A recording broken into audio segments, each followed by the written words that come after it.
Live from New Delhi, you're watching DD India Live, India's voice to the world. I am Tadvi Taneja, coming up in the next 30 minutes.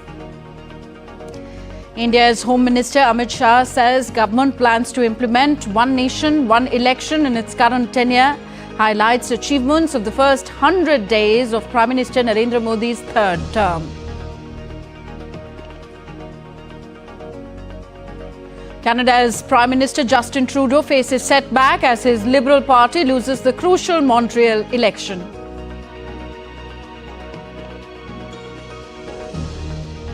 A renewed push for peace in West Asia. US Secretary of State Antony Blinken travels to Egypt to discuss Gaza ceasefire efforts. And defending champions India take on China in Ulaanbaatar for the coveted Men's Asian Champions Trophy.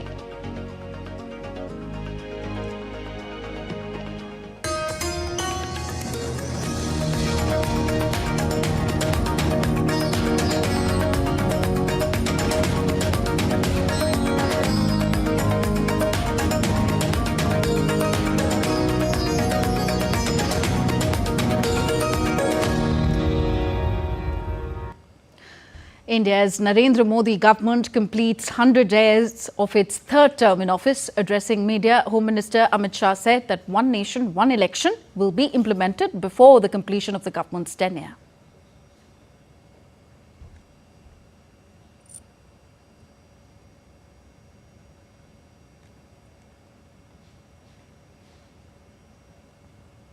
One nation one election उसको लेकर क्या योजना है और कब तक इसको लागू किए जाने की संभावना? इसी सरकार के कार्यकाल में वन नेशन वन इलेक्शन हम लागू करेंगे. The Indian Home Minister said that for the first time after 60 years, there is political stability in India and the country has experienced a continuity in its policies. 60 साल के बाद पहली बार कोई एक नेता तीसरी बार अपनी घोषणा के साथ देश का प्रधानमंत्री बनकर देश का नेतृत्व कर रहा है.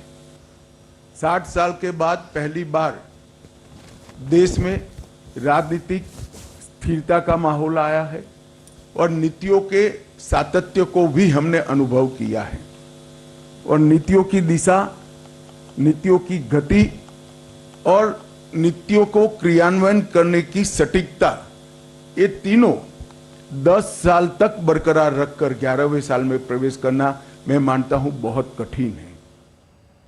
India's Prime Minister Narendra Modi launched Subhadra, the flagship scheme of the government of Odisha in Bhubaneswar today. It is the largest single women-centric scheme and is expected to cover more than 1 crore women. Prime Minister also initiated the fund transfer into the bank accounts of more than 10 lakh women.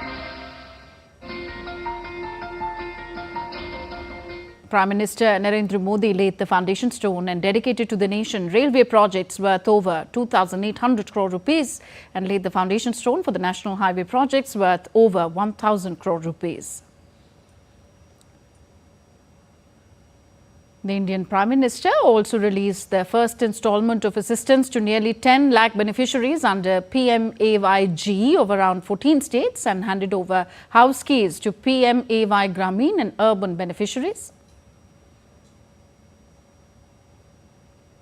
Addressing the gathering, the Prime Minister pointed out that any nation moves faster only when participation of half of its population, that is the women power, is equal.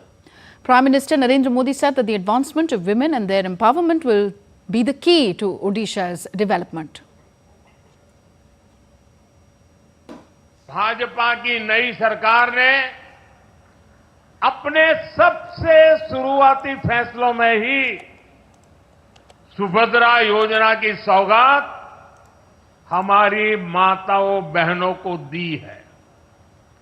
इसका लाभ उड़ीसा की 1 करोड़ से ज्यादा महिलाओं को मिलेगा. इस योजना के तहत महिलाओं को कुल 50,000 रुपये की राशि दी जाएगी. ये पैसा समय समय पर आपको मिलता रहेगा. ये राशि सीधे माताओं बहनों के बैंक खाते में भेजी जाएगी। Prime Minister Narendra Modi also interacted with the beneficiaries of PM Awas Yojana Urban in Odisha's Bhubaneswar. The Indian Prime Minister, along with Odisha's Chief Minister Mohan Charan Majhi, visited the homes of beneficiaries who welcomed them with sweets and performed an aarti, a Hindu ritual of worship.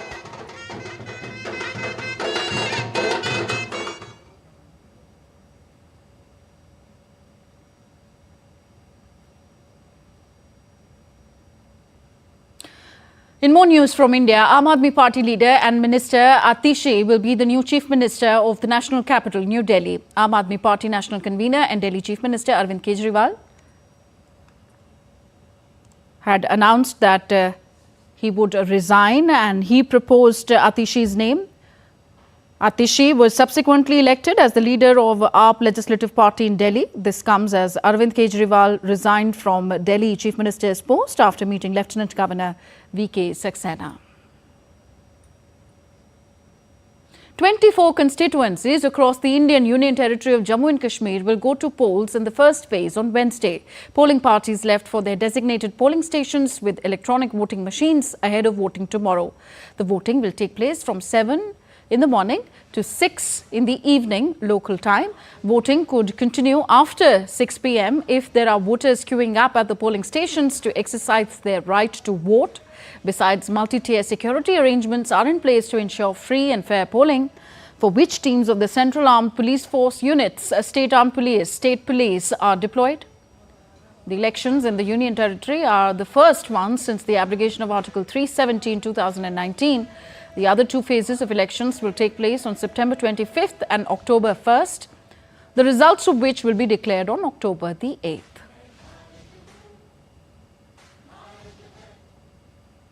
Campaigning for Sri Lanka's presidential election has gained momentum, with candidates making their final push to attract voters. The top contenders have been conducting meetings and rallies in various locations, tackling a variety of issues. As the incumbent president, Ranil Wickremesinghe, seeks a re-election as an independent candidate, he is challenged by opposition leaders Ajit Premadasa from the Samagi Jana Balvegaya and Anura Kumara Disanayake from the leftist National People's Power Alliance. In total, 38 candidates are in the fray for these elections. No woman candidate is contesting the election. This in spite of the fact that women make up 52% of more than 17 million electorate. Since the country introduced the universal franchise in 1931, the number of women in parliament has never crossed 7%.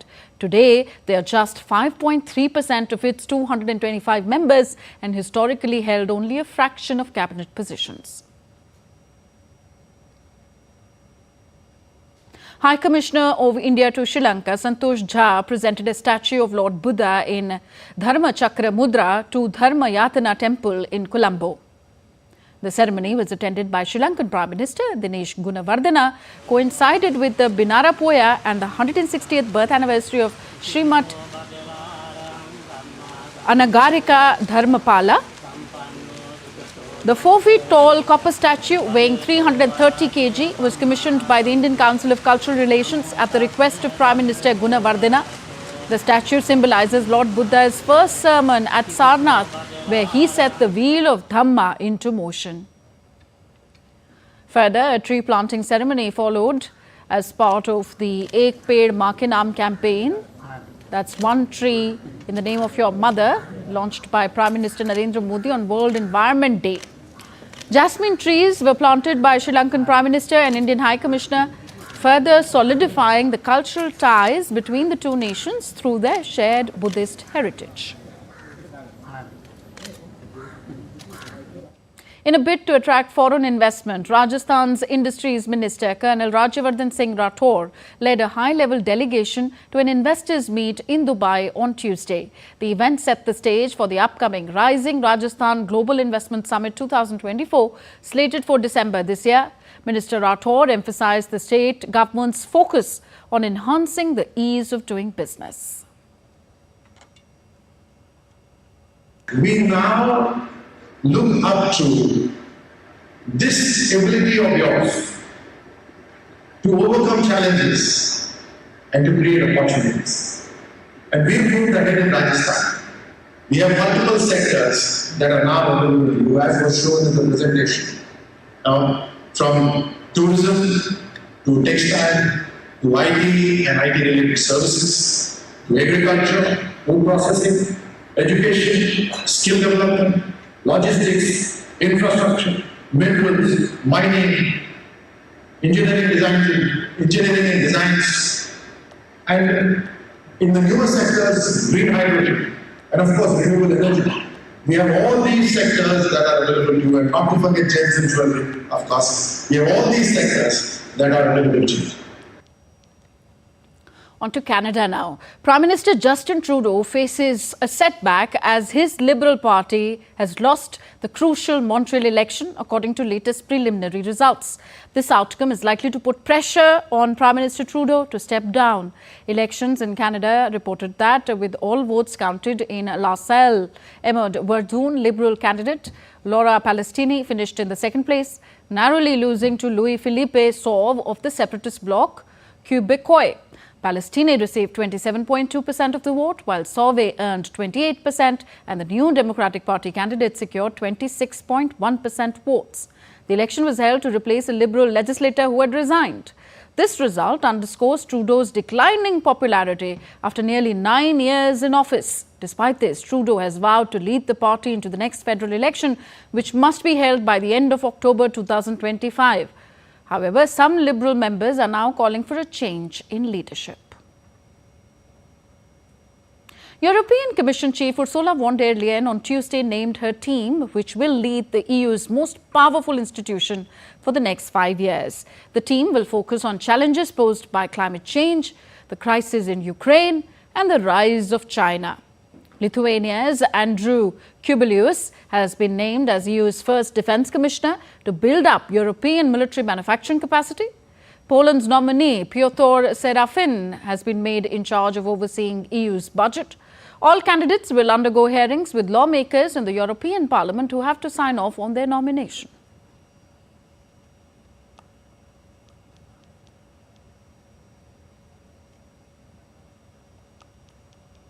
First, it's about strengthening our tech sovereignty, our security, and our democracy. For that, we want to build a competitive, decarbonized, and circular economy with a fair transition for all. We will only be able to do that if we design a bold industrial strategy with innovation and investment at its heart. So to a certain extent, it's not preserving the old, but via innovation and investment, really embracing the new. German Foreign Minister Annalena Baerbock on Tuesday announced an additional 100 million euros in aid for Ukraine. The decision comes at a time when Russia and Ukraine have repeatedly conducted strikes on one another, causing destruction and damage to both countries. People's biggest concern here is that should Ukraine fall, Moldova will be next. That is why support for Ukraine also means support for Moldova and European democracy overall. So it's a good sign that today I brought with me to Moldova 100 million euros of winter aid for Ukraine, because it's clear that autumn is arriving and winter is on our doorstep. And Russia's hybrid war means another winter war with the aim to make people's lives in Ukraine as horrible as possible. Winterkrieg mit dem Ziel, das Leben der Menschen in der Ukraine so furchtbar wie möglich. In a move that will make Russian army the world's second largest in the world after China, President Vladimir Putin has ordered an increase in the size of the existing troop to 1.5 million active servicemen. Kremlin spokesperson Dmitry Peskov informed reporters on Tuesday that the move comes amid growing threats on the western borders and instability on the eastern borders of the country. A quick look now at what's making news across the world. Venezuela's Edmundo González met with Spain's opposition leader Alberto Núñez Feijóo at the Spanish parliament. González is in exile in Spain after threats of arrest in his country. Although Spanish government will not accept parliamentary vote, that declared González as victor of July 28th presidential election in Venezuela. And let's now go live to the celebration of 75 years of India-Romania partnership, and for which a joint postal stamp is being released. I would like you to pay attention to a brief video presentation prepared by the Department of Post. This short video highlights the design and significance of the stamps that we have just seen released, capturing the essence of our enduring partnership and the spirit of our 75 years of diplomatic relations with Romania. May we have that?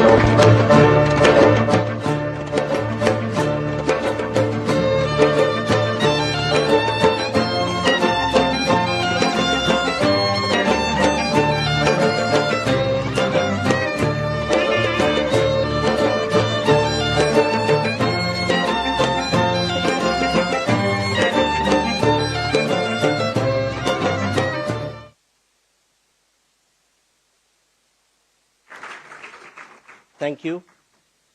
I am now honored to invite the Ambassador of Romania to India to share her thoughts with us. Excellency.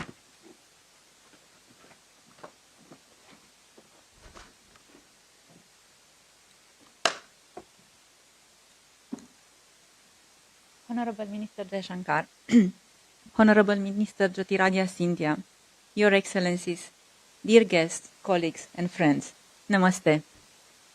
आपके उपस्थिति आज हमारे साथ हमारे लिए एक बड़ी उपाधि है. धन्यवाद.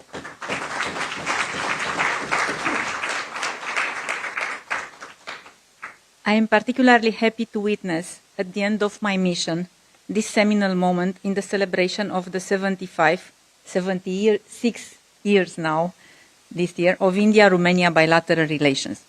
This joint stamp launch illustrates our common will to celebrate our continuously expanding relationship while building on what defines us and brings us closer, culture. My gratitude and warm thanks go to the Foreign Minister who graciously accepted to launch the stamp today, along with the Minister of Communications, to the Philately Division of the Indian Post for the excellent work done in collaboration with Rom Filatelia, and to the MEA for hosting the event. The selected joint theme, Popular Costumes, highlights an area in which both our countries are extremely rich. The Romanian blouse, named Ie, which you can see I'm wearing now, today, is celebrated yearly on June 24 and is part of our national identity. The blouse has different embroidery patterns from woman to man and from one region to another. The art of the traditional blouse with embroidery on the shoulder, an element of cultural identity in Romania and the Republic of Moldova, was inscribed in 2022 on the UNESCO representative list of the intangible cultural heritage of humanity.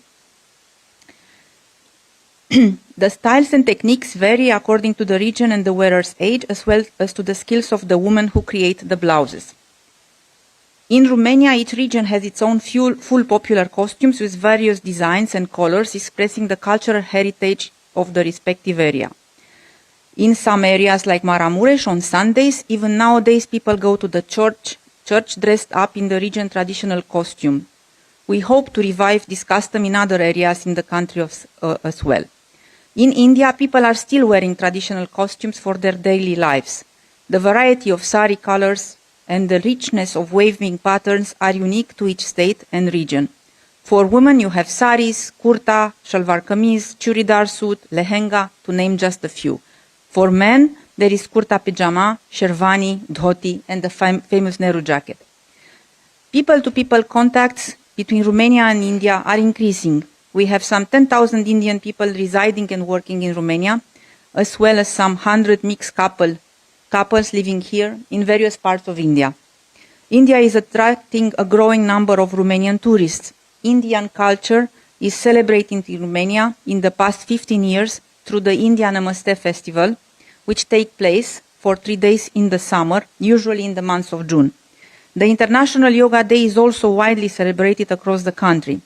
I would like to remind the august audience that Mircea Eliade, the eminent Romanian historian of world religions, was the first non-Indian scholar to write a synthesis on the Indian yoga systems Yoga, Immortality and Freedom, published first in 1954, which he studied here from 1929 to 1932 with the famous Indian philosopher Surendranath Dasgupta. Further on, he practiced for 6 months yoga in Rishikesh with Swami Shivananda. Indian ancient texts as the Vedas and Upanishads, Bhagavad Gita, influential works on Indian yoga system, the Ramayana, on Indian philosophies and religions has been translated and published in Romania in the past 30 years. At the University of Bucharest exists since many years a Hindi chair, whose alumnus I am myself. So for all these cultural similarities and closeness, we are now today witnessing this excellent event, the stamp release, the joint stamp release, with whose theme are the national dresses. Thank you very much.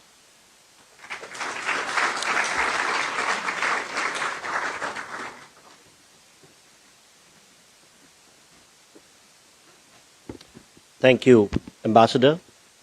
I now have the honor to request the Honorable Minister for Communication, Shri Jyotiraditya Madhavrao Scindia ji, to kindly share his thoughts with us.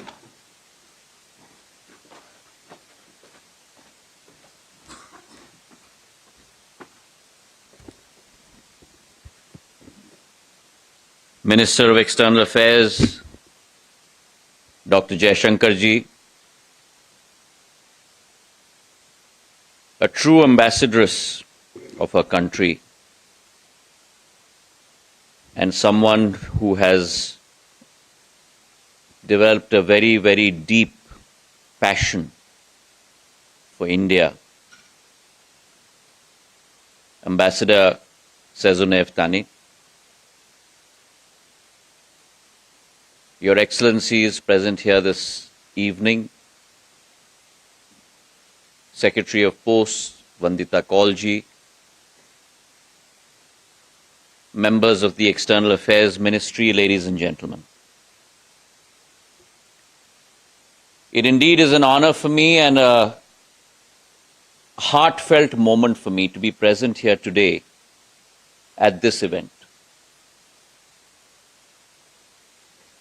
Postage stamps have been a part of all our lives. But postage stamps are much more than just a means of communication. Postage stamps are much more. But they are small and powerful mediums to convey between peoples and between nations about stories, history, shared values between communities and peoples amongst countries. I believe that each stamp, Your Excellency, like yourself, is a miniature ambassador that conveys intangibly between people of two countries emotions, relationships, as it transcends borders and brings people much closer together. In today's digital age, it reminds us of keeping our history alive as a mode of communication. And I do believe that while stamps are powerful tools of diplomacy, the issuance of a postage stamp allows a country to portray itself from its heritage point of view, its achievements point of view, its historical point of view, its landmarks, and its traditions. And whilst you're on that journey, it is also a tangible representation of friendship, mutual respect, and a spirit of collaboration. While doing all of these, when you issue a joint postage stamp, then those two countries also display the promotion of a dialogue, a deep understanding, and goodwill between nations. The Postal Department in India from 1991 has issued only 33 such joint postage stamps. And therefore, on this day, as we mark the 75 years of diplomatic relations between Romania and India, this stamp too will join that hallowed gallery, the preserve of just a few, to exhibit the deep and wide relationship between India and Romania. Our relationship between our two countries, ladies and gentlemen, extend way before India gained her independence.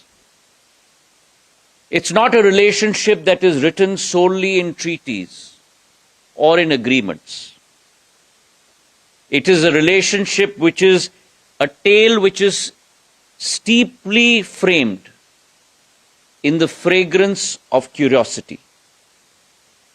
A relationship that was a spirit between two ancient lands as they called out to one another. And long before the formal diplomatic channels were established between our two countries, our scholars, artists, thinkers of both nations, with a curious mind towards each other, as if they were connected by some invisible thread, already stitched together, the lattice of a relationship between our two countries. Romania, with its medieval castles, literature, art, history, folklore, ignited the mind of many curious Indian thinkers, philosophers, and historians. And similarly, India, with her ancient Vedas, deep philosophy in the Upanishads, the spirit of yoga that Her Excellency talked about, ignited the curiosity of many Romanians decades and centuries ago. And therefore, this relationship that was formalized in a diplomatic manner in 1948, two countries emerging from very tumultuous times, came together and started celebrating a relationship which was very much like the opening up of the petals of a flower.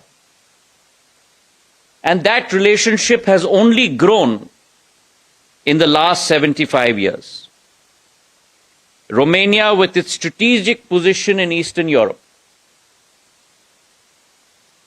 strategically positioned from an economic point of view, from a geopolitical point of view, and India with its strategic positioning in the global south.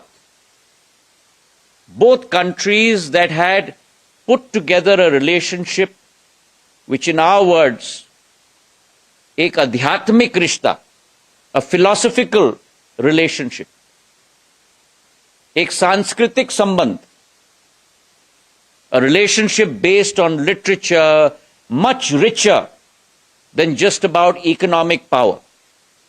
That formalization then took place. And therefore, in the 60s and 70s, that partnership grew as Romania became a trade and industry power. And there was an exchange of goods and trade that took place, from Indian textiles, tea, spices, to Romanian engineering goods, machinery and expertise. Today, India and Romania exchange and share a very deep relationship across multilateral fora, where we speak in one voice. We speak in one voice not only for our people, but we speak in one voice for humanity. And an example of that, my personal relationship with Her Excellency. When Prime Minister Modi directed 4 cabinet ministers under the stewardship of our External Affairs Minister, Dr. Jaishankar, to rescue our students from Ukraine. And I was given the responsibility of Romania and Moldova. And I still remember that evening at 5:30 p.m. in the Civil Aviation Ministry, when Her Excellency joined me. And for the first time in my life, I opened up a map to find out exactly where Bucharest within Romania is situated. How do I get to the border from Bucharest? How do we access Ukraine from Romania? What should we be doing on Moldova? And Her Excellency sat with me with a glass of water and a cup of coffee for the next hour and a half as we strategized on my table with a map drawn in front of us. And these were 2 people who had never met before in their lives.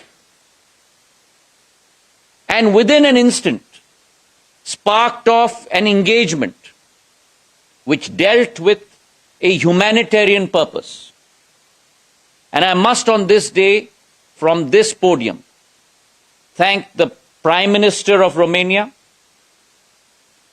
who gave me that opportunity to meet with him, extended all assistance from the Romanian government, every single stakeholder within Romania, not only your elected representatives and your ministers, your policemen and women, your teachers, your hostelers, your mayors, who sat there and treated every student and every child and every boy and girl of ours as their own. This is the relationship between Romania and India, ladies and gentlemen. When I visited those facilities, they were busy preparing beds for them to sleep on, busy preparing tea and coffee, food, lunch and dinner, asking me what would our students like. This is the depth of our relationship between our 2 countries.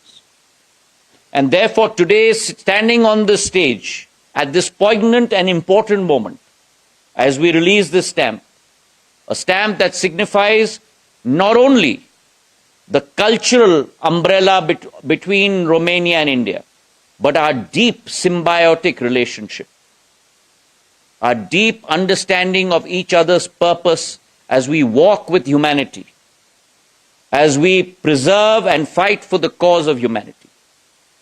This stamp is a wonderful exhibition of our cultures, where our Romanian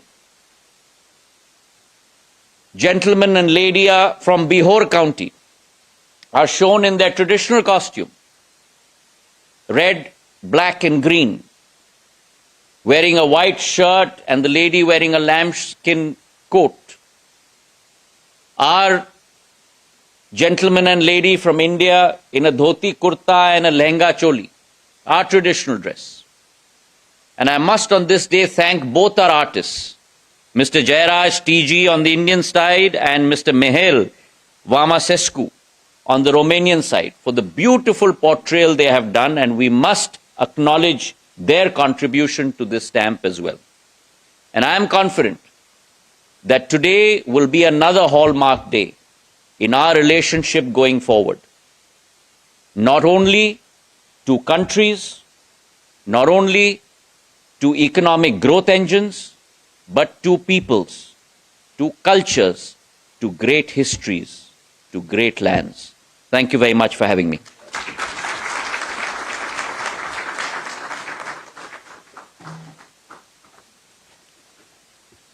Thank you, sir, for very comprehensive remarks. I now have the honor to request Honorable External Affairs Minister to address this gathering, please.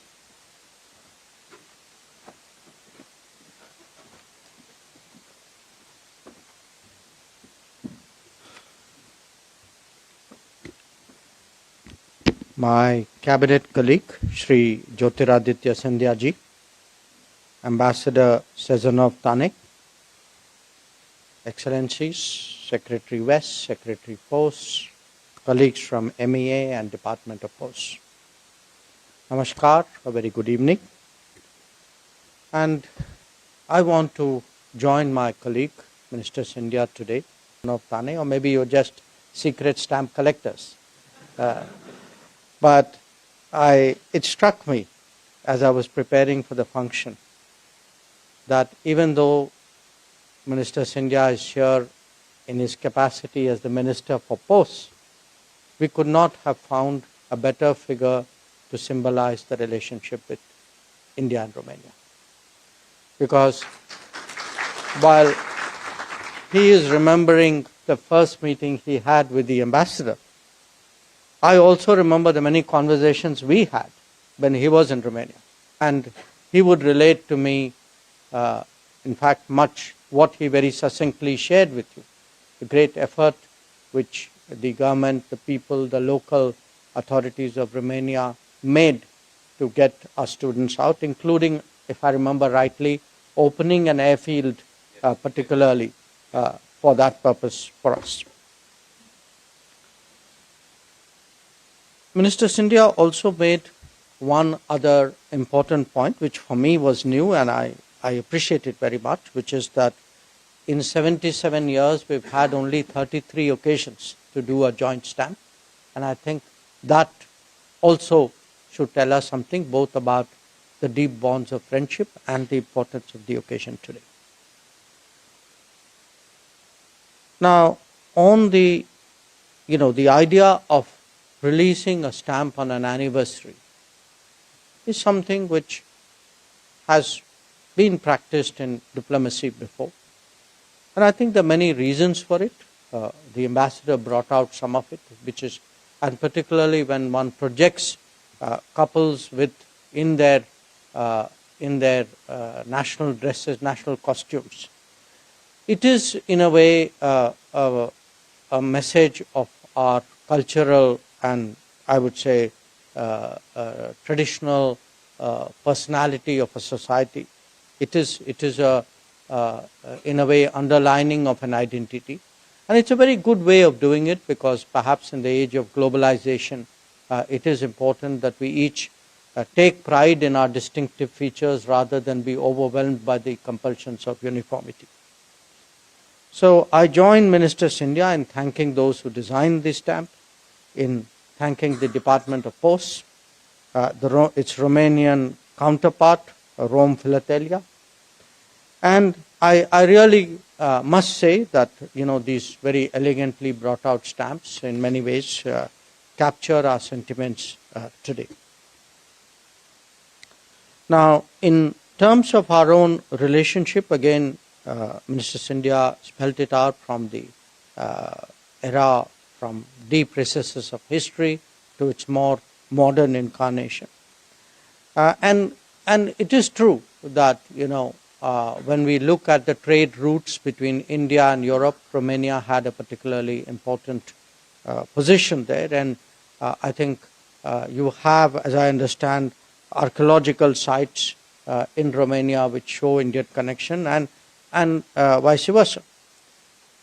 Today, I want to underline that in many ways we are building on history, that as India rises, as our economy gets bigger, as we look for a stronger partnership with European countries, for us, how to build a contemporary connect between India and Europe has become an increasingly important endeavor.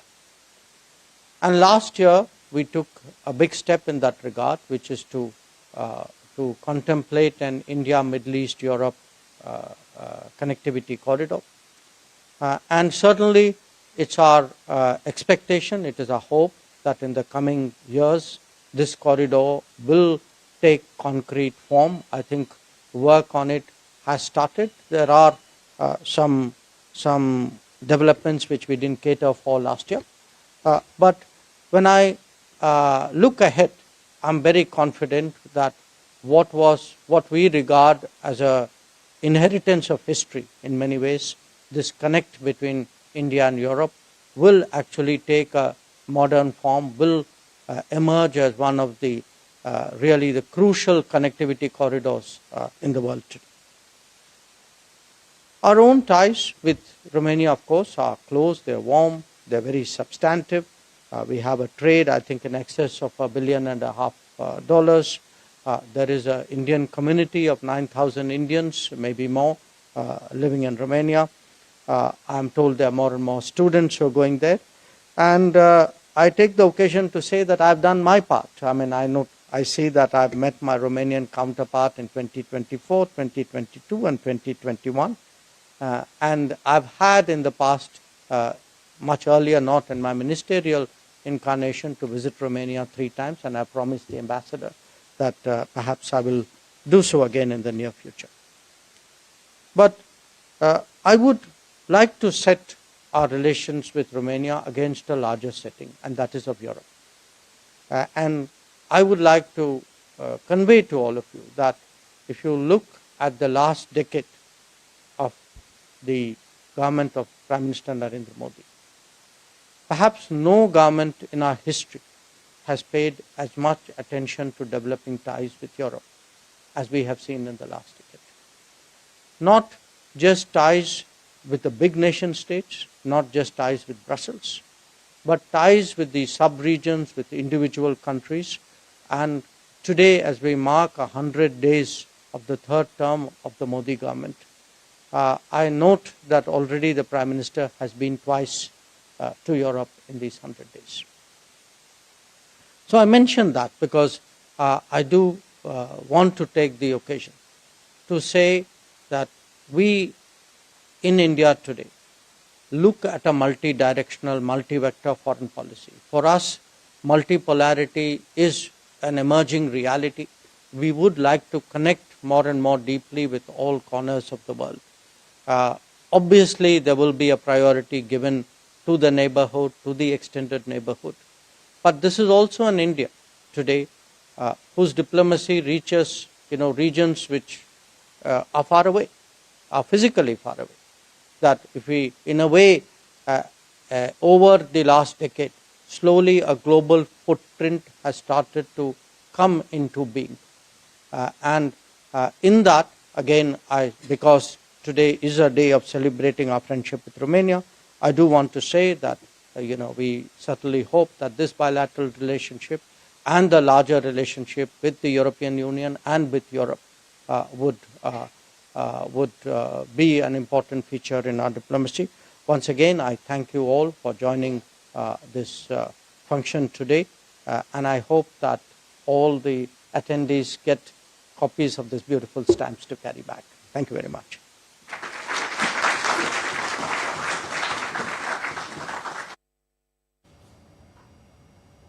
So that was a brief celebration commemorating 75 years of India-Romania diplomatic relations in New Delhi. India's External Affairs Minister Dr. S. Jaishankar and India's Minister of Communications Jyotiraditya Scindia, along with Romania's ambassador to India Daniela Mariana Sazonov-Tan, released a joint India-Romania stamp celebrating the folk costumes of both the countries. And as it was said, the stamp symbolizes the enduring and vibrant relationship between India and Romania.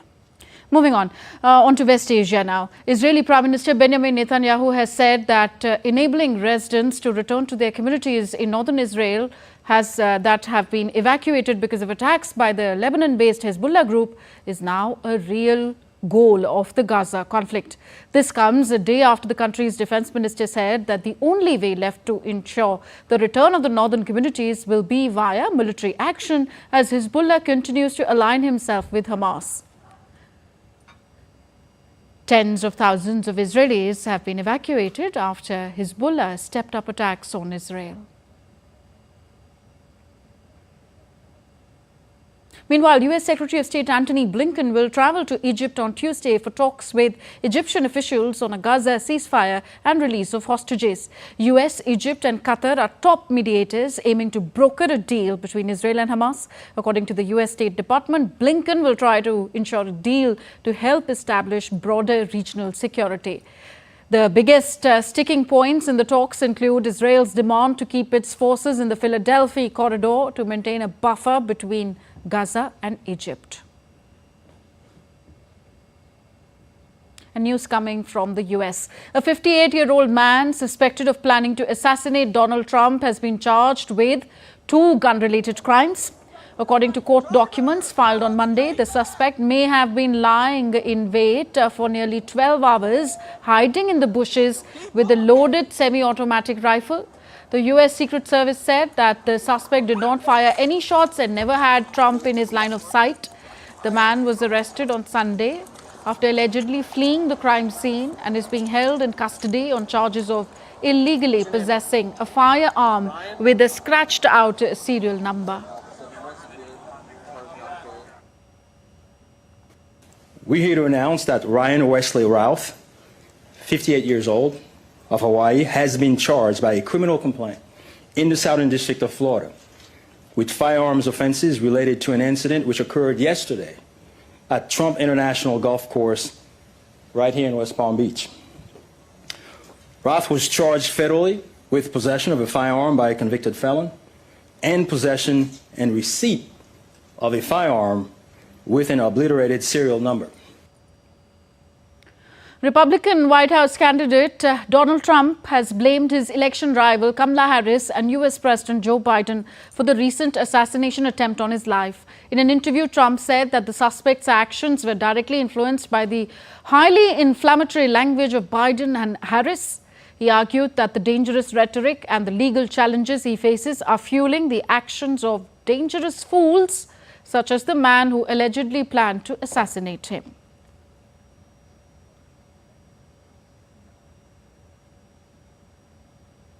You're with us on DD India Live, still to come on the show. A simple trip to the grocery store has turned into quite a nightmare for German consumers. We'll tell you why.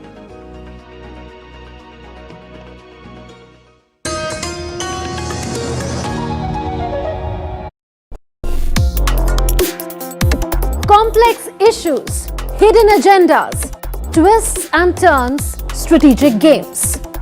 We think all dots are linked, we just need to connect them. Join me every week as I connect the dots to unravel hidden designs in statecraft, mysteries, and decode issues that matter to you. Watch Connecting the Dots with me at these times on DD India.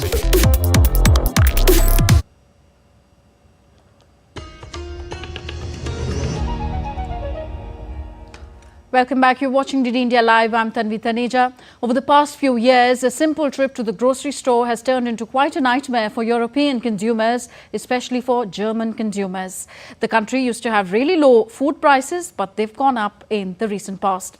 Lars Holter is with Deutsche Welle and he joins me from Berlin now. Lars, who's to blame for the higher prices?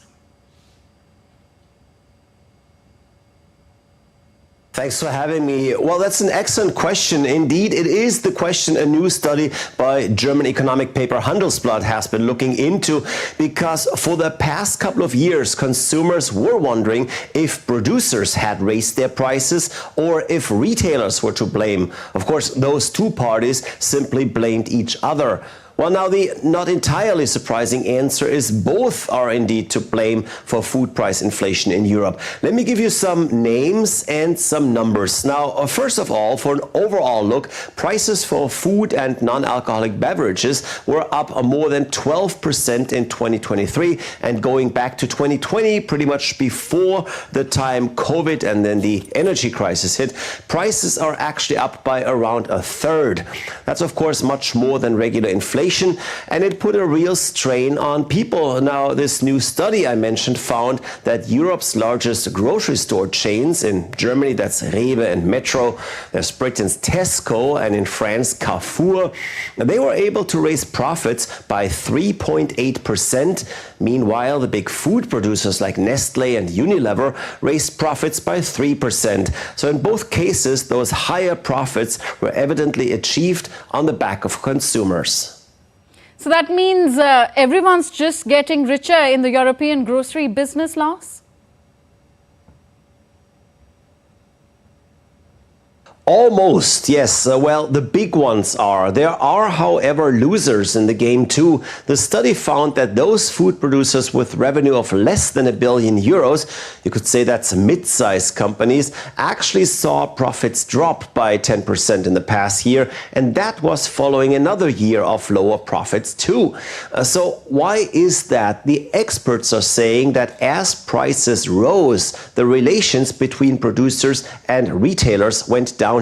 Each side was in it mostly for individual profits, and that led to some supermarkets delisting products if the producers weren't giving discounts.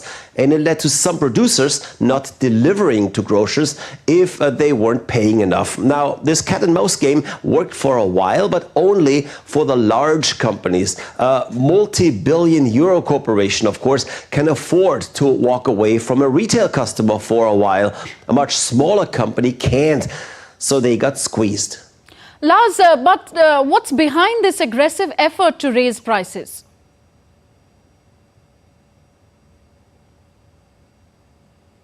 That's easy for both retailers and producers. It's pretty much the same. They're saying that they have to deal with higher cost for rent, for labor, for ingredients, and yes, of course, especially for energy. And it's true, those prices all went up, but the study found too that they didn't actually rise as much as to support the kind of prices that retailers and producers were actually seeking for their products.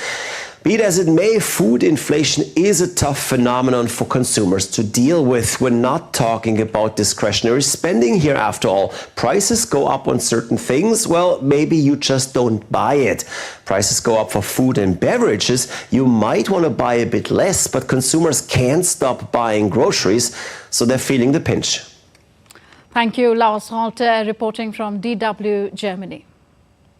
All right, now on to some weather updates. The mayhem caused by Typhoon Yagi continues as the death toll in Myanmar surpassed 226 in just a week.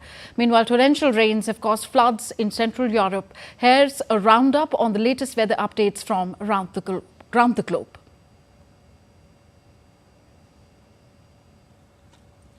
Extreme weather conditions continue to wreak havoc in different parts of the world. Streets and houses remain submerged after heavy rains triggered floods in parts of Central Europe, with at least 17 deaths recorded. Residents of the northern Czech city of Ostrava were rescued from their home as police deployed helicopters after the worst flooding in more than 2 decades left a trail of destruction. $260 million has been set aside by the Polish government for the victims affected by the flood. The region around the border between the Czech Republic and Poland were hit hard. The losses are unimaginable for the city. All the bridges are broken, asphalt is coming off. The town doesn't have the funds to repair it. The city looks like an apocalypse. I would call it a ghost town.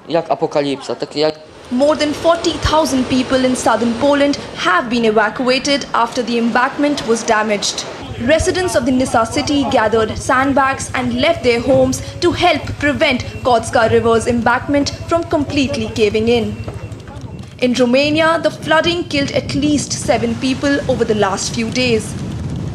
Many Asian nations are also facing large-scale flooding. Typhoon Yagi left swathes of areas inundated with surge waters in its wake. To add to the misery, incessant rain since then has worsened flood situation and triggered landslides. The death toll in the Southeast Asian country has reached 226 on Tuesday. 77 people are still missing as over 150,000 homes were flooded. The cyclone left a trail of destruction with damaged roads, disrupting electricity and telecom services. The current conditions are hampering the relief efforts. Bureau Report, DD India. And in some sporting action, Indian men's hockey team clinched the Asian Champions Trophy second time in a row after defeating China 1-0 in the final in Hulunbuir city. Jugraj Singh broke the deadlock with a superb strike as both teams were goalless till the third quarter. But in the fourth quarter, skipper Harmanpreet Singh breached the Chinese defence from the right and passed the ball to Jugraj as he netted the ball to the bottom right. India is the most successful team in the competition with 5 titles now, while China has featured in its maiden final. India had advanced to the Asian Champions Trophy hockey final for the 6th time, and India have remained undefeated in the hockey tournament. It's great news for India there. And now, amid devotional songs and spiritual aura spread all around India, devotees are thronging the Visarjan sthals or places of immersion for the idols of Lord Ganesha in Mumbai and elsewhere in the country on the occasion of Ananta Chaturdashi or Ganpati Visarjan. The Visarjan is held on the last day of this 10-day-long Ganesh Chaturthi festival. On the 10th day, Lord Ganesha is bidden adieu with prayers and wishes for a blessed year ahead.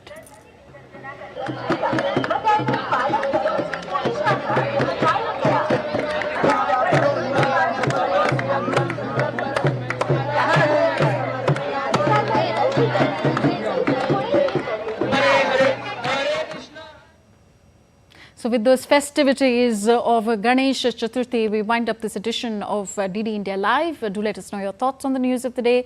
Connect with us on Facebook, X, formerly Twitter and Instagram at DD India Live. And for those on the go, you can catch all the latest news and updates from India and the world on our DD India mobile app. The app is available on both Android and iOS platforms. We'll be back with more news as it breaks ahead on DD India. I'm Tanvi Taneja from all of us here in New Delhi. Thank you for watching. Namaskar.